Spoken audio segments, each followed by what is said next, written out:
Mario Kart Super Circuit, a launch title for the Game Boy Advance and the third entry in the Mario Kart series. I don't really see that much respect for this game in hindsight, so we're going to analyze this game and ask, is it really that bad or is it actually an underrated gem?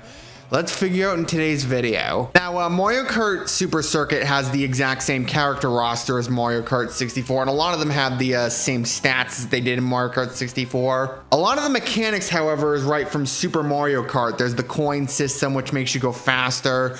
The drifting mechanics are similar, where basically you have to drift it and hold the opposite direction to go for a boost. Now, I will say there are some things I like about Mario Kart Super Circuit. I do like some of the tracks, in particular like Sky Garden. I like that track, and I will say I'm not a fan of some of the other tracks. I'm not a fan of Snowland, where basically that's the screen moves like up and down when you're on the ice. It's kind of weird, like camera and all that. And I'm not particularly a fan of this game's Rainbow Road, despite that it has the Paper Mario cameo, which interestingly enough, this game was developed by Intelligent Systems. Guess what they also developed? Paper Mario. So that's where the two kind of come in. So now one of the biggest problems I have with Mario Kart Super Circuit is what goes into 100%. You have to do all the tournaments, yes, but in order to unlock these extra tournaments, you have to not only beat every single tournament, but you have to replay all the tournaments and get 100 coins or more in the total in the tournament.